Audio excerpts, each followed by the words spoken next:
चतुर्थ अध्याय शिरडी को श्री साई बाबांक प्रथम आगमन, संथंक अवतार लीला, पवित्र तीर्थ शिरडी, श्री साई बाबांक व्यक्तित्व, गौली बुबांक अनुभव, श्री विठल भगवानंक प्रकट, क्षीर सागर कथा, दासगणुंक प्रयाग स्नान, तीनी वाड़ा, संथंक अवतार लीला।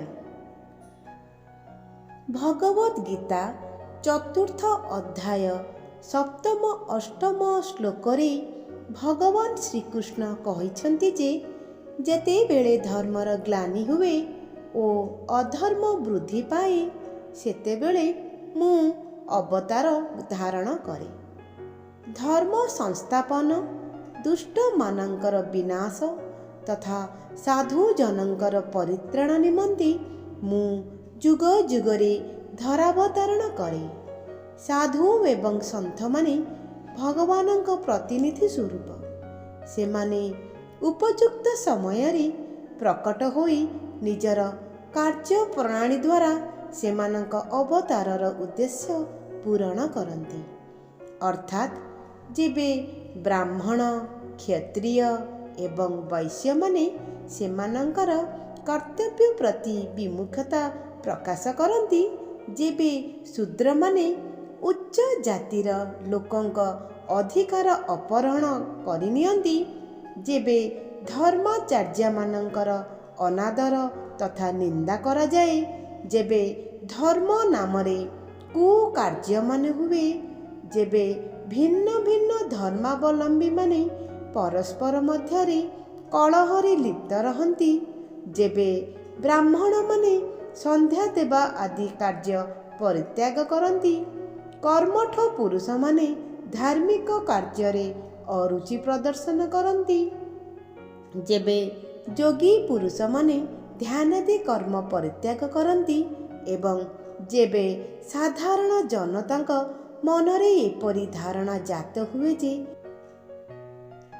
धन, संतान एवं स्त्री ही सर्वस्व तथा एहीपरि भावरे सत्य मार्गरु ओहरी लोके जेबे अधपतन दिगरे अग्रसर हुअन्ति, सेतेबेले संथ माने धरावतरण करी निजर उपदेश एवं आचरण द्वारा धर्मर संस्थापन करिथान्ति।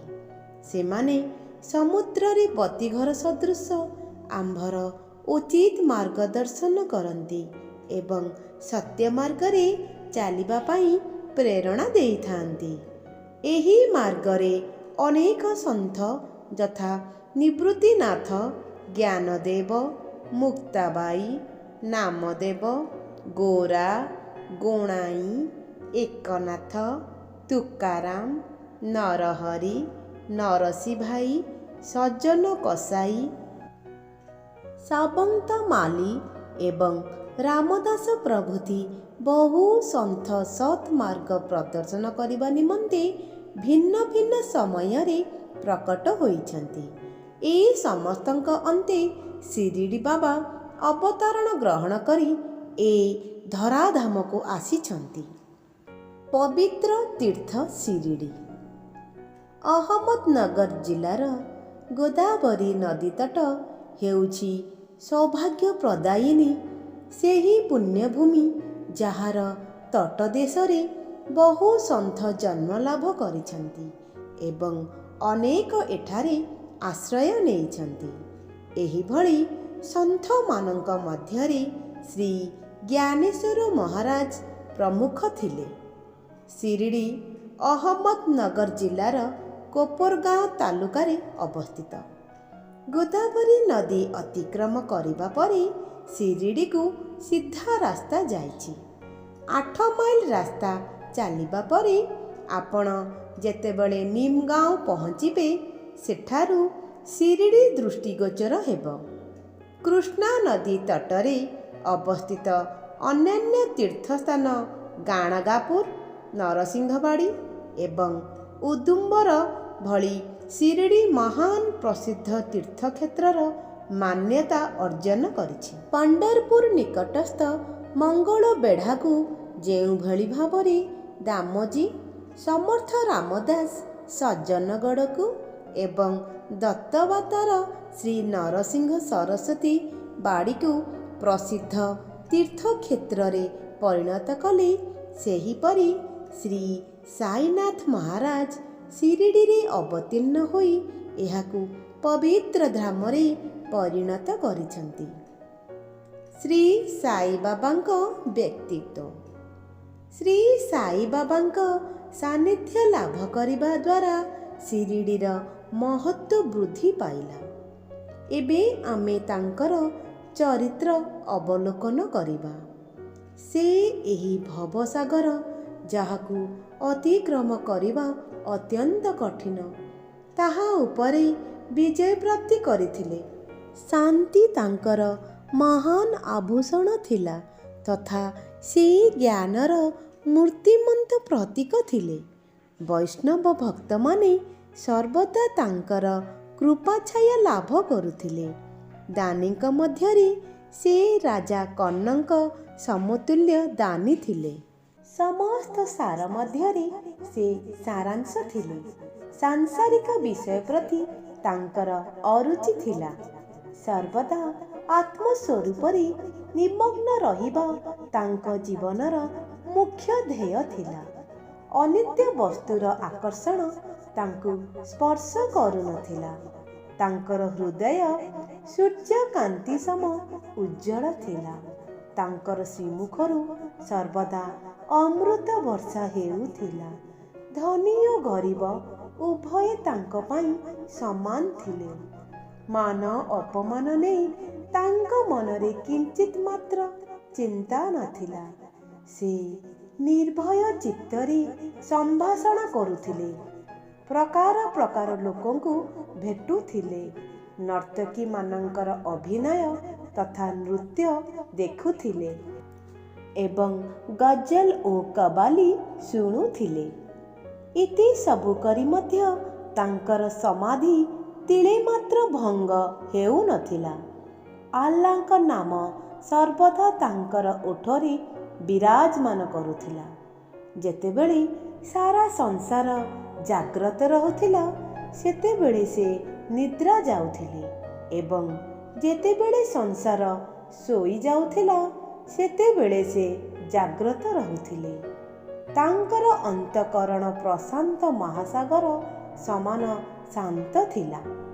ତାଙ୍କର ଆଶ୍ରମ ସମ୍ପର୍କରେ ନା କେହି ନିଶ୍ଚିତ ମତ ପ୍ରକାଶ କରିପାରୁଥିଲା, ନା ତାଙ୍କ କାର୍ଯ୍ୟପ୍ରଣାଳୀର ଆଦି ଅନ୍ତ ପାଉଥିଲା। କହିବାକୁ ଗଲେ ସେ ଗୋଟିଏ ସ୍ଥାନରେ ବାସ କରୁଥିଲେ, କିନ୍ତୁ ବିଶ୍ୱର ସମସ୍ତ ବିଷୟ ଓ ବ୍ୟାପାର ସମ୍ପର୍କରେ ତାଙ୍କୁ ଭଲ ଭାବେ ଜଣାଥିଲା। ତାଙ୍କର ଦରବାରର ଶୋଭା ନିଆରା ଥିଲା। ସେ ପ୍ରତିଦିନ ଅନେକ କିମ୍ବଦନ୍ତୀ ବୟାନ କରୁଥିଲେ, କିନ୍ତୁ ତାଙ୍କର ଅଖଣ୍ଡ ଶାନ୍ତି ତିଳେ ମାତ୍ର ବ୍ୟାହତ ହେଉନଥିଲା। ସେ ସର୍ବଦା ମସଜିଦର ପାଚେରୀକୁ ଆଉଜି ବସି ରହୁଥିଲେ ତଥା ପ୍ରାତଃ, ମଧ୍ୟାହ୍ନ ଓ ସନ୍ଧ୍ୟା ସମୟରେ ଲେଣ୍ଡି ଏବଂ ଚଭାଡ଼ିକୁ ଭ୍ରମଣରେ ଯାଉଥିଲେ ମଧ୍ୟ ସର୍ବଦା ଆତ୍ମସ୍ଥ ରହୁଥିଲେ। ସ୍ୱତଃସିଦ୍ଧ ହୋଇ ମଧ୍ୟ ସେ ସାଧକଙ୍କ ସମାନ ଆଚରଣ କରୁଥିଲେ। ସେ ବିନମ୍ର, ଦୟାଳୁ ତଥା ଅଭିମାନ ରହିତ ଥିଲେ। ସେ ସର୍ବଦା ସମସ୍ତଙ୍କୁ ସୁଖ ପ୍ରଦାନ କରୁଥିଲେ। ଏହିପରି ମହାନ ଅବତାର ଶ୍ରୀ ଶିରିଡ଼ି ସାଇବାବାଙ୍କ ଶ୍ରୀଚରଣ ସ୍ପର୍ଶ କରି ଶିରିଡ଼ି ପବିତ୍ର କ୍ଷେତ୍ରରେ ପରିଣତ ହେଲା। ତାହାର ମହତ୍ତ୍ୱ ଅସାଧାରଣ ହୋଇଗଲା। ଯେଉଁପରି ଜ୍ଞାନେଶ୍ୱର ଆଳନ୍ଦୀ ଏବଂ ଏକନାଥ ପେଠଣର ଖ୍ୟାତି ବୃଦ୍ଧି କଲେ, ସେହିପରି ଶ୍ରୀ ସାଇବାବାଙ୍କ ଦ୍ୱାରା ଶିରିଡ଼ିର ଯଶ ବୃଦ୍ଧି ପାଇଲା। ଶିରିଡ଼ିର ଫୁଲ, ପତ୍ର, ଗୋଡ଼ି ଓ ମାଟି ମଧ୍ୟ ଧନ୍ୟ, ଯେଉଁମାନଙ୍କୁ ଶ୍ରୀ ସାଇଙ୍କ ଚରଣାମ୍ବୁଜ ଚୁମ୍ବନ କରିବା ତଥା ତାଙ୍କର ଚରଣକୁ ମସ୍ତକରେ ଧାରଣ କରିବାର ସୌଭାଗ୍ୟ ପ୍ରାପ୍ତ ହେଲା। ଭକ୍ତମାନଙ୍କ ପାଇଁ ଶିରିଡ଼ି ଏକ ଦ୍ୱିତୀୟ ପଣ୍ଡରପୁର। ଜଗନ୍ନାଥ ପୁରୀ, ଦ୍ୱାରକା, ବନାରସ, ମହାକାଳେଶ୍ୱର ତଥା ଗୋକର୍ଣ୍ଣ ମହାବଳେଶ୍ୱରରେ ପରିଣତ ହେଲା। ଶ୍ରୀ ସାଇଙ୍କ ଦର୍ଶନ ହିଁ ଭକ୍ତମାନଙ୍କ ପାଇଁ ବେଦମନ୍ତ୍ର ସଦୃଶ ଥିଲା, ଯାହାର ଫଳସ୍ୱରୂପ ସେମାନଙ୍କର ଆସକ୍ତି ନାଶ ହେବା ସହ ଆତ୍ମଦର୍ଶନର ପଥ ସୁଗମ ହେବାକୁ ଲାଗିଲା। ତାଙ୍କର ଶ୍ରୀ ଦର୍ଶନ ଯୋଗ ସାଧନ ତୁଲ୍ୟ ସମାନ ଥିଲା ଏବଂ ତାଙ୍କ ସହ ବାର୍ତ୍ତାଳାପ କରିବା ଦ୍ୱାରା ସମସ୍ତ ପାପ ନଷ୍ଟ ହେଉଥିଲା। ତାଙ୍କର ପାଦ ସେବନ ତ୍ରିବେଣୀ ସ୍ନାନ ସହିତ ସମାନ ଥିଲା ଏବଂ ଚରଣାମୃତ ପାନ କରିବା ଦ୍ୱାରା ସମସ୍ତ ମନୋକାମନାରୁ ତୃପ୍ତି ମିଳୁଥିଲା। ତାଙ୍କର ଆଦେଶ ଆମ ପାଇଁ ବେଦ ସଦୃଶ ଥିଲା। ପ୍ରସାଦ ଏବଂ ଉଦି ଗ୍ରହଣ କରିବା ଦ୍ୱାରା ଚିତ୍ତ ଶୁଦ୍ଧି ହେଉଥିଲା। ସେ ହିଁ ଆମର ରାମ ଓ କୃଷ୍ଣ ଥିଲେ, ଯିଏକି ଆମକୁ ମୁକ୍ତି ପ୍ରଦାନ କରନ୍ତି। ସେ ହିଁ ଆମର ପରମ ବ୍ରହ୍ମ ଥିଲେ। ସେ ଛନ୍ଦ କପଟରୁ ତ ଦୂରରେ ଥିଲେ ତଥା କେବେ ନିରାଶ ବା ହତାଶ ହେଉନଥିଲେ। ସେ ସର୍ବଦା ଆତ୍ମସ୍ଥ, ଚୈତନ୍ୟ ଘନ ତଥା ଆନନ୍ଦର ମଙ୍ଗଳମୂର୍ତ୍ତି ଥିଲେ। କହିବାକୁ ଗଲେ ଶିରିଡ଼ି ତାଙ୍କର ପ୍ରଧାନ କେନ୍ଦ୍ର ଥିଲା, କିନ୍ତୁ ତାଙ୍କର କର୍ମକ୍ଷେତ୍ର ପଞ୍ଜାବ, କଲକତା, ଉତ୍ତର ଭାରତ, ଗୁଜରାଟ, ଢାକା ଏବଂ କୋଙ୍କଣ ପର୍ଯ୍ୟନ୍ତ ପରିବ୍ୟାପ୍ତ ଥିଲା। ଶ୍ରୀ ସାଇବାବାଙ୍କ କୀର୍ତ୍ତି ଦିନକୁ ଦିନ ବିଜୁଳି ବେଗରେ ପ୍ରଚାରିତ ହେବାକୁ ଲାଗିଲା ଏବଂ ସ୍ଥାନ ସ୍ଥାନରୁ ବହୁ ସଂଖ୍ୟକ ଦର୍ଶନାର୍ଥୀ ଆସି ତାଙ୍କର ଦର୍ଶନ କରି ଲାଭ ଉଠାଇଲେ।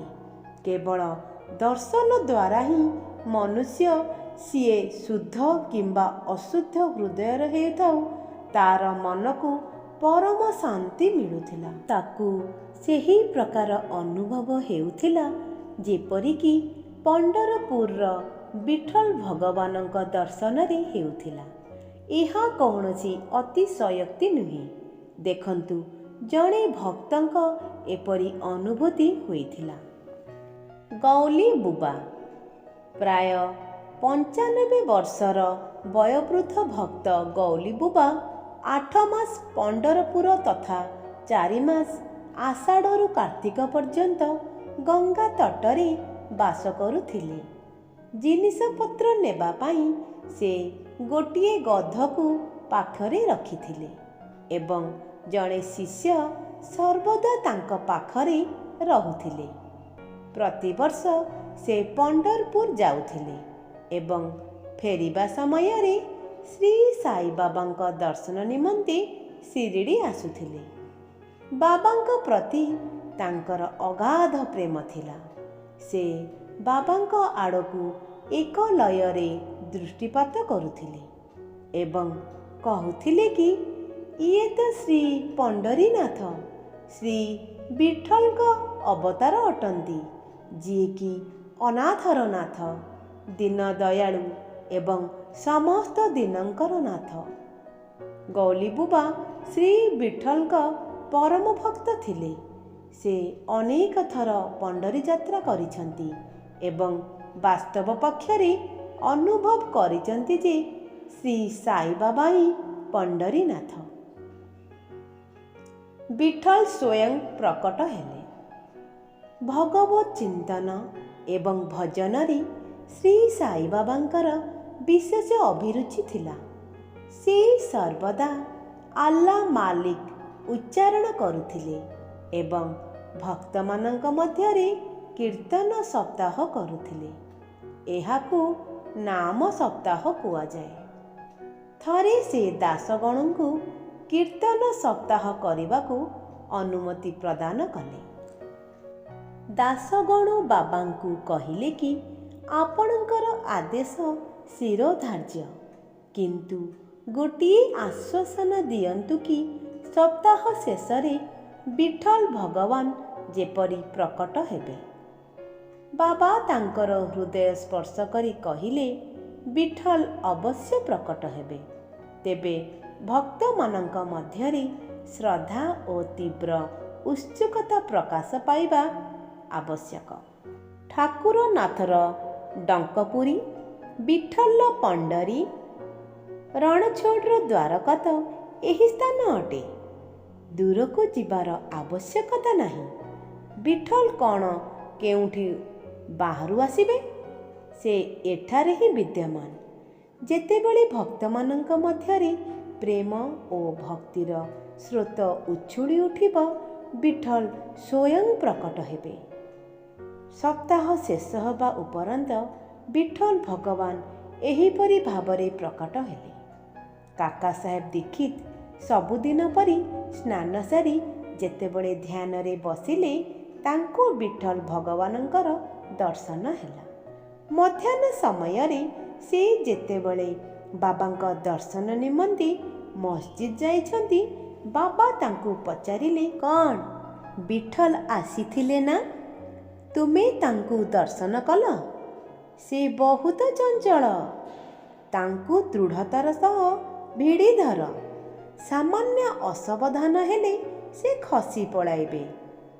ଏହା ସକାଳର ଘଟଣା ଥିଲା ଏବଂ ମଧ୍ୟାହ୍ନ ସମୟରେ ତାଙ୍କୁ ପୁଣି ଦର୍ଶନ ପ୍ରାପ୍ତ ହେଲା।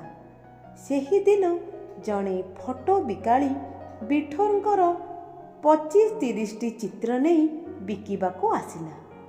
ଏହି ଚିତ୍ର ଠିକ୍ ସେହିପରି ଥିଲା ଯେଉଁ ରୂପରେ କାକା ସାହେବ ଦୀକ୍ଷିତ ଧ୍ୟାନାବସ୍ଥାରେ ବିଠୋବାଙ୍କ ଦର୍ଶନ କରିଥିଲେ। ଚିତ୍ର ଦେଖି ଏବଂ ବାବାଙ୍କ କଥା ସ୍ମରଣ କରି କାକା ସାହେବକୁ ବଡ଼ ବିସ୍ମୟ ଲାଗିଲା। ସେ ଗୋଟିଏ ଚିତ୍ର ତୁରନ୍ତ କିଣିନେଲେ ଏବଂ ତାହାକୁ ତାଙ୍କର ପୂଜା ଘରେ ସ୍ଥାପନା କଲେ। ଥାନେର ଅବସରପ୍ରାପ୍ତ ମାମଲଦାର ଶ୍ରୀ ବିଭି ଦେବ ତାଙ୍କର ଗବେଷଣାତ୍ମକ ସନ୍ଦର୍ଭରେ ଏ କଥା ପ୍ରମାଣିତ କରିଛନ୍ତି ଯେ ଶିରିଡ଼ି ପଣ୍ଡରପୁରର ପରିଧିରେ ଅନ୍ତର୍ଭୁକ୍ତ। ଦକ୍ଷିଣରେ ପଣ୍ଡରପୁର ପରମ ପୁରୁଷ ଶ୍ରୀକୃଷ୍ଣଙ୍କ ପବିତ୍ର ଲୀଳାକ୍ଷେତ୍ର। ତେଣୁ ଶିରିଡ଼ି ହିଁ ଦ୍ୱାରକା ଅଟେ।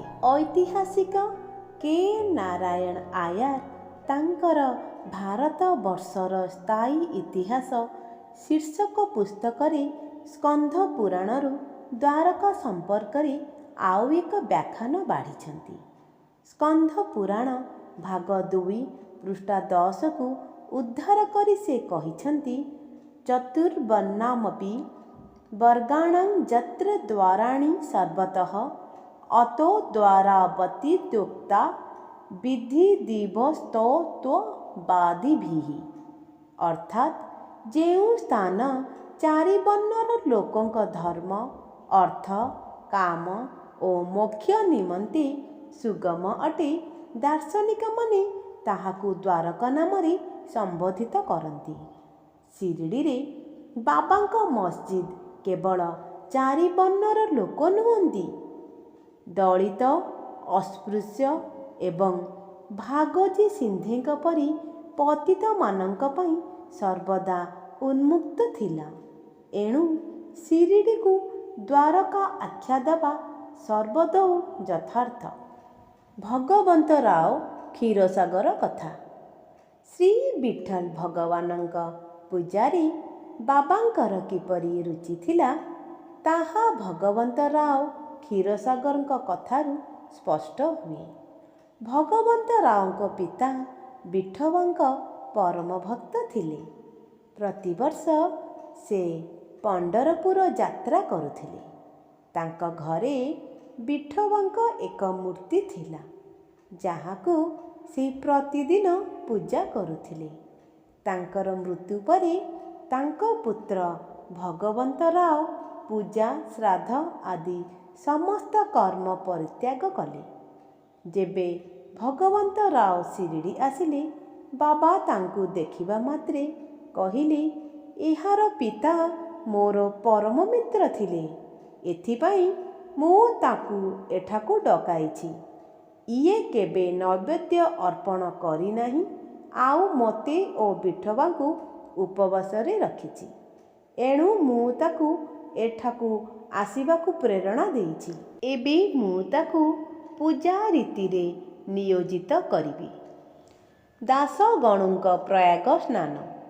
ଗଙ୍ଗା ଏବଂ ଯମୁନା ନଦୀର ସଙ୍ଗମ ସ୍ଥଳରେ ଅବସ୍ଥିତ ପ୍ରୟାଗ ପବିତ୍ର ତୀର୍ଥସ୍ଥଳ। ଏଠାରେ ସ୍ନାନ କରିବା ଦ୍ୱାରା ସମସ୍ତ ପାପ ନଷ୍ଟ ହୋଇଥାଏ ବୋଲି ହିନ୍ଦୁମାନଙ୍କର ଦୃଢ଼ ବିଶ୍ୱାସ। ଏହି କାରଣରୁ ପର୍ବପର୍ବାଣୀ ଦିନଗୁଡ଼ିକରେ ହଜାର ହଜାର ଭକ୍ତ ସେଠାକୁ ଯାଇ ଅଲଭ୍ୟ ବୁଡ଼ ପକାଇଥାନ୍ତି। ଥରେ ଦାସଗଣୁ ମଧ୍ୟ ଏପରି ବୁଡ଼ ପକାଇବାକୁ ଇଚ୍ଛା କଲେ।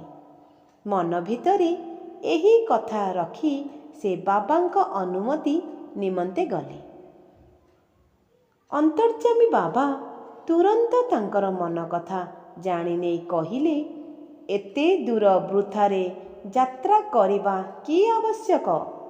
ତୁମର ପ୍ରୟାଗ ତ ଏହିଠାରେ ଅଛି, ମୋ ଉପରେ ବିଶ୍ୱାସ ରଖ। ଆଶ୍ଚର୍ଯ୍ୟର କଥା, ଦାସଗଣୁ ବାବାଙ୍କ ଚରଣ ଉପରେ ମଥା ରଖି ଯେମିତି ପ୍ରଣିପାତ କରୁଛନ୍ତି, ବାବାଙ୍କ ଚରଣ ଯୁଗଳରୁ ଗଙ୍ଗା ଓ ଯମୁନାର ଦୁଇ ଧାର ସ୍ରୋତ ରୂପରେ ପ୍ରବାହିତ ହେବାକୁ ଲାଗିଲା। ଏହି ଚମତ୍କାର ଦେଖି ଦାସଗଣୁଙ୍କର ପ୍ରେମ ଓ ଭକ୍ତିର ବନ୍ଧ ଉଛୁଳି ଉଠିଲା। ତାଙ୍କର ଦୁଇ ଚକ୍ଷୁରୁ ଅଶ୍ରୁଧାର ବୋହିବାକୁ ଲାଗିଲା। ତାଙ୍କର ଶରୀରରେ ଅଦ୍ଭୁତ ଶିହରଣ ସୃଷ୍ଟି ହେଲା ଏବଂ ମୁଖରୁ ସ୍ୱାଭାବିକ ଭାବରେ ଶ୍ରୀ ସାଇଙ୍କ ବନ୍ଦନା ଝଙ୍କୃତ ହେବାକୁ ଲାଗିଲା। ଶିରିଡ଼ିକୁ ଶ୍ରୀ ସାଇବାବାଙ୍କ ପ୍ରଥମ ଆଗମନ। ଶ୍ରୀ ସାଇବାବାଙ୍କ ମାତା ପିତା ତାଙ୍କର ଜନ୍ମ ଓ ଜନ୍ମସ୍ଥାନ ସମ୍ପର୍କରେ କାହାକୁ ବି କିଛି ଜଣାନଥିଲା। ଏହି ବିଷୟରେ ବହୁତ ଅନୁସନ୍ଧାନ କରାଗଲା। ବାବାଙ୍କୁ ତଥା ଅନ୍ୟମାନଙ୍କୁ ମଧ୍ୟ ଏହି ବିଷୟରେ ପଚରା ଉଚରା କରାଗଲା, କିନ୍ତୁ କେହି ବି ସନ୍ତୋଷଜନକ ଉତ୍ତର ବା କିଛି ସୂତ୍ର ପ୍ରଦାନ କରିପାରିଲେ ନାହିଁ। ପ୍ରକୃତରେ ଆମ୍ଭେମାନେ ଏହି ବିଷୟରେ ସର୍ବଦୌ ଅନଭିଜ୍ଞ। ନାମଦେବ ଏବଂ କବୀର ଦାସ ସାଧାରଣ ଲୋକଙ୍କ ପରି ଜନ୍ମଗ୍ରହଣ କରିନଥିଲେ। ସାମୁକାରୀ ମୁକ୍ତା ପରି ପ୍ରକୃତି କୋଳରେ କୋମଳ ଶିଶୁ ରୂପେ ସେମାନଙ୍କର ଆବିର୍ଭାବ ଥିଲା ବିସ୍ମୟକର। ନାମଦେବଙ୍କୁ ଭୀମରଥୀ ନଦୀ ତଟରେ ଗୋନାଇ ପାଇଥିଲେ ଏବଂ କବୀରଙ୍କୁ ଭାଗୀରଥୀ ନଦୀ ତଟରେ ପ୍ରଥମେ ଦେଖିଥିଲେ ତମାଲ। ଶ୍ରୀ ସାଇବାବାଙ୍କର ଜନ୍ମ ବୃତ୍ତାନ୍ତ ମଧ୍ୟ ଠିକ୍ ଏହିପରି ଥିଲା। ସେ ଶିରିଡ଼ିର ନିମ୍ବ ବୃକ୍ଷ ମୂଳରେ 16 ବର୍ଷ ବୟସରେ ତାରୁଣ୍ୟାବସ୍ଥାରେ ଭକ୍ତମାନଙ୍କ କଲ୍ୟାଣ ନିମନ୍ତେ ପ୍ରକଟ ହୋଇଥିଲେ। ସେହି ସମୟରେ ମଧ୍ୟ ସେ ପୂର୍ଣ୍ଣ ବ୍ରହ୍ମଜ୍ଞାନୀ ସଦୃଶ ପ୍ରତୀତ ହେଉଥିଲେ। ସ୍ୱପ୍ନରେ ସୁଦ୍ଧା କୌଣସି ଲୌକିକ ପଦାର୍ଥ ପ୍ରତି ତାଙ୍କର ଆଗ୍ରହ ନଥିଲା। ସେ ମାୟାକୁ ଭେଦ କରିଥିଲେ ଏବଂ ମୁକ୍ତି ତାଙ୍କର ଚରଣରେ ବନ୍ଦନା କରୁଥିଲା। ଶିରିଡ଼ି ଗ୍ରାମର ଏକ ବୃଦ୍ଧ ନାରୀ ନାନା ଚୋପଦାରଙ୍କ ମା ତାଙ୍କ ସମ୍ପର୍କରେ ଏହିପରି ବର୍ଣ୍ଣନା କରିଥିଲେ। ଏକ ତରୁଣ ସୁସ୍ଥ ଫୁର୍ତ୍ତିବାନ ତଥା ଅତି ରୂପବନ୍ତ ବାଳକ ସର୍ବପ୍ରଥମେ ନିମ୍ବ ବୃକ୍ଷ ତଳେ ସମାଧି ଅବସ୍ଥାରେ ଦୃଶ୍ୟମାନ ହେଲେ। ଶୀତ କି ଗ୍ରୀଷ୍ମ ପ୍ରତି ତାଙ୍କର ତିଳେ ମାତ୍ର ଖାତିର ନଥିଲା। ତାଙ୍କୁ ଏପରି ଅଳ୍ପ ବୟସରେ ଏହି ପ୍ରକାର କଠିନ ତପସ୍ୟା କରିବାର ଦେଖି ଲୋକେ ଆଶ୍ଚର୍ଯ୍ୟ ହେଲେ। ଦିନରେ ସେ କାହାକୁ ଭେଟୁ ନଥିଲେ ଏବଂ ରାତିରେ ନିର୍ଭୀକ ହୋଇ ଏକାନ୍ତରେ ଘୂରି ବୁଲୁଥିଲେ। ଲୋକମାନେ ବିସ୍ମୟାଭୂତ ହୋଇ ପଚାରୁଥିଲେ, ଏହି ଯୁବକ କେଉଁଠାରୁ ଆସିଛନ୍ତି? ତାଙ୍କର ରୂପରେଖ ତଥା ଗଠନ ଏପରି ଅନୁପମ ଥିଲା ଯେ ଥରେ ଦେଖିବା ଲୋକ ତାଙ୍କ ପ୍ରତି ସ୍ୱାଭାବିକ ଭାବେ ଆକୃଷ୍ଟ ହେଉଥିଲା। ସେ ସର୍ବଦା ନିମ୍ବ ବୃକ୍ଷ ତଳେ ବସୁଥିଲେ ଏବଂ କାହାର ଦ୍ୱାର ମୁହଁକୁ ଯାଉନଥିଲେ। ଯଦିଓ ଦେଖିବାକୁ ସେ ଯୁବକ ପରି ମନ ହେଉଥିଲେ, କିନ୍ତୁ ତାଙ୍କର ଆଚରଣ ମହାତ୍ମା ସଦୃଶ ଥିଲା। ସେ ତ୍ୟାଗ ଏବଂ ବୈରାଗ୍ୟର ସାକ୍ଷାତ ପ୍ରତିମା ଥିଲେ। ଥରେ ଏକ ଆଶ୍ଚର୍ଯ୍ୟଜନକ ଘଟଣା ଘଟିଲା। ଜଣେ ଭକ୍ତଙ୍କ ଶରୀରରେ ଖଣ୍ଡବ ଦେବତା ପ୍ରକଟ ହେଲେ। ନିଜ ଭିତରେ ସୃଷ୍ଟି ହେଉଥିବା ସନ୍ଦେହ ଦୂର କରିବା ଉଦ୍ଦେଶ୍ୟରେ ସ୍ଥାନୀୟ ଲୋକେ ତାଙ୍କୁ ପଚାରିଲେ, ହେ ଦେବ, ଏହି ତେଜସ୍ୱୀ ବାଳକର ପିତାମାତା କିଏ ଓ ସେ କେଉଁଠାରୁ ଆସିଛନ୍ତି? କୃପା କରି ଆମକୁ କୁହନ୍ତୁ। ଖଣ୍ଡବା ଗୋଟିଏ କୋଦାଳ ମଗାଇ ଏକ ନିର୍ଦ୍ଦିଷ୍ଟ ସ୍ଥାନରେ ଖନନ କରିବାକୁ କହିଲେ। ଯେତେବେଳେ ତାକୁ ଖୋଳାଗଲା, ଗୋଟିଏ ପଥର ତଳେ ଏକ ଇଟା ଦେଖାଗଲା। ପଥରକୁ କାଢ଼ିବା ପରେ ଏକ ଦ୍ୱାର ଦୃଶ୍ୟମାନ ହେଲା, ଯେଉଁଠାରେ 4ଟି ଦୀପ ଜଳୁଥିଲା। ସେଠାରୁ ଦୁଆରର ମାର୍ଗ ଏକ ଗୁମ୍ଫା ଆଡ଼କୁ ଲମ୍ବିଥିଲା। ଗୋମୁଖ ଆକୃତିର ମୁଖା, କାଠପଟା ଓ ଫୁଲହାର ଇତ୍ୟାଦି ସେଠାରେ ଦେଖାଗଲା। ଖଣ୍ଡବା ପୁଣି କହିଲେ ଯେ ଏହି ଯୁବକ 12 ବର୍ଷ ଏହି ସ୍ଥାନରେ ତପସ୍ୟା କରିଥିଲା।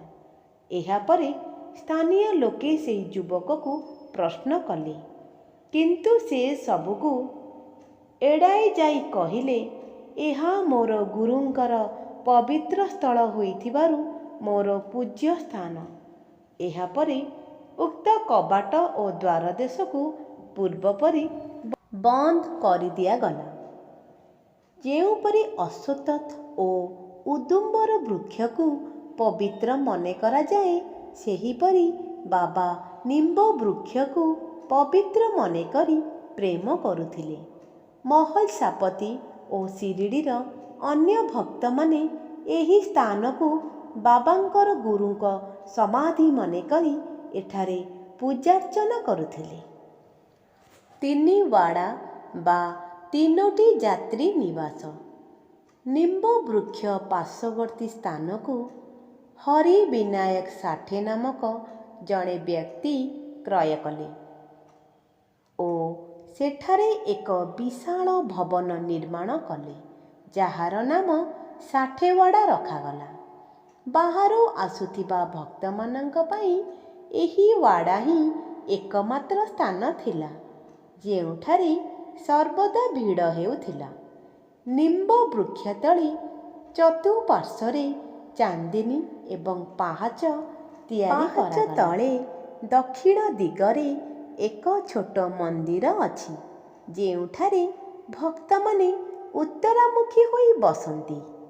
ବିଶ୍ୱାସ ଅଛି ଯେ ଯେଉଁ ଭକ୍ତ ଗୁରୁବାର ଓ ଶୁକ୍ରବାର ସନ୍ଧ୍ୟାରେ ଏଠାରେ ଧୂପ ଦେବେ, ସେ ସର୍ବଦା ସୁଖ ଲାଭ କରିବେ। ଏହି ୱାଡ଼ା ବହୁ ପୁରାତନ ତଥା ଜୀର୍ଣ୍ଣଶୀର୍ଣ୍ଣ ଅବସ୍ଥାରେ ଥିଲା ଏବଂ ଏହାର ଜୀର୍ଣ୍ଣୋଦ୍ଧାର ନିତାନ୍ତ ଆବଶ୍ୟକ ହେଉଥିଲା। ସାଇବାବା ସଂସ୍ଥାନ ଏବେ ତାହା କରିଛନ୍ତି। କିଛି ଦିନ ପରେ ଏକ ନୂତନ ୱାଡ଼ା ନିର୍ମାଣ ହେଲା, ଯାହା ଦୀକ୍ଷିତ ୱାଡ଼ା ନାମରେ ପରିଚିତ। ଏହି ୱାଡ଼ାର ନିର୍ମାତା କାକା ସାହେବ ଦୀକ୍ଷିତ ଜଣେ ପ୍ରତିଷ୍ଠିତ ଆଇନଜ୍ଞ ଥିଲେ। ସେ ଇଂଲଣ୍ଡରେ ଥିବା ସମୟରେ ଦୁର୍ଘଟଣାର ଶିକାର ହୋଇ ଗୋଡ଼ରେ ଆଘାତପ୍ରାପ୍ତ ହୋଇଥିଲେ। ଅନେକ ଥର ଚିକିତ୍ସା କଲେ, କିନ୍ତୁ ଗୋଡ଼ ଭଲ ହେଲା ନାହିଁ। ଏହି ସମୟରେ ନାନା ସାହେବ ଚନ୍ଦରକର ତାଙ୍କୁ ବାବାଙ୍କ କୃପା ଭିକ୍ଷା କରିବା ପାଇଁ ପରାମର୍ଶ ଦେଲେ। 1909 ମସିହାରେ ସେ ବାବାଙ୍କ ଦର୍ଶନ କଲେ, କିନ୍ତୁ ବାବାଙ୍କୁ ତାଙ୍କର ଖଞ୍ଜ ଗୋଡ଼ର କ୍ଷତ ବଦଳରେ ମନର କ୍ଷତକୁ ଦୂର କରିବାକୁ ନିବେଦନ କଲେ। ବାବାଙ୍କ ଦର୍ଶନ ଦ୍ୱାରା ଏପରି ସୁଖ ପ୍ରାପ୍ତ ହେଲା ଯେ ସ୍ଥାୟୀ ଭାବରେ ସେ ଶିରିଡ଼ିରେ ରହିବାକୁ ସ୍ଥିର କଲେ ଏବଂ ନିଜ ପାଇଁ ତଥା ଭକ୍ତମାନଙ୍କ ସୁବିଧା ପାଇଁ ଏକ ୱାଡ଼ା ନିର୍ମାଣ କଲେ। 1/12/1910 ତାରିଖରେ ଏହାର ଶିଳାନ୍ୟାସ ହେଲା। ସେହିଦିନ ଅନ୍ୟ ଦୁଇଟି ବିଶେଷ ଘଟଣା ଘଟିଲା। 1ରେ ଦାଦା ସାହେବ ଖପର୍ଦେଙ୍କୁ ଘରକୁ ଫେରିବା ପାଇଁ ଅନୁମତି ମିଳିଲା। 2ରେ ଚଭାଡ଼ିରେ ରାତ୍ରି ଦରବାର ଅବସରରେ ଆରତୀର ଶୁଭାରମ୍ଭ ହେଲା। କିଛିଦିନ ପରେ ୱାଡ଼ା ସମ୍ପୂର୍ଣ୍ଣ ରୂପେ ନିର୍ମିତ ହୋଇଗଲା ଏବଂ 1911 ରାମନବମୀ ତିଥିରେ ଆନୁଷ୍ଠାନିକ ଭାବେ ଉଦ୍ଘାଟିତ ହେଲା। ଏହାପରେ ଆଉ ଏକ ୱାଡ଼ା ନାଗପୁରର ପ୍ରସିଦ୍ଧ ଧନୀ ବୁଟି ସାହେବ ନିର୍ମାଣ କଲେ। ଏହାର ନିର୍ମାଣରେ ବହୁ ଅର୍ଥ ବ୍ୟୟ ହେଲା, ତେବେ ତାଙ୍କର ସମସ୍ତ ଶ୍ରମ ସାର୍ଥକ ହେଲା, କାରଣ ବାବାଙ୍କ ଶରୀର ଏବେ ସେଇଠାରେ ଚିରବିଶ୍ରାନ୍ତି ଲାଭ କରୁଛି ଏବଂ ସମାଧି ମନ୍ଦିର ନାମରେ ସାରା ଜଗତ ବିଖ୍ୟାତ ହୋଇଛି। ଏହି ମନ୍ଦିର ସ୍ଥାନରେ ପ୍ରଥମେ ଏକ ବଗିଚା ଥିଲା, ଯେଉଁଠାରେ ବାବା ସ୍ୱୟଂ ଗଛ ଲଗାଉଥିଲେ ଓ ପାଣି ଦେଇ ତା'ର ଦେଖାଶୁଣା କରୁଥିଲେ। ଯେଉଁଠାରେ ଗୋଟିଏ ଛୋଟ କୋଠାଘର ମଧ୍ୟ ନଥିଲା, ସେଠାରେ 3-3ଟି ବିଶାଳ ୱାଡ଼ା ନିର୍ମିତ ହୋଇଗଲା। ଏହି ସମସ୍ତ ମଧ୍ୟରେ 60 ୱାଡ଼ା ବହୁ ଦରକାରରେ ଆସୁଥିଲା। ବଗିଚା କଥା।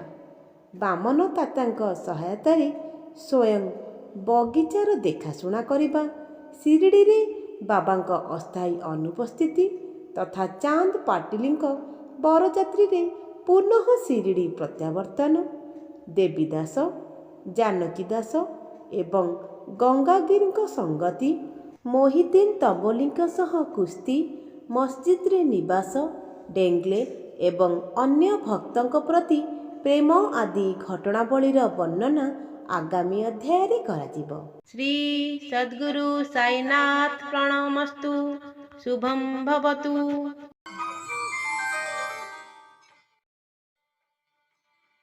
Please like and subscribe my video.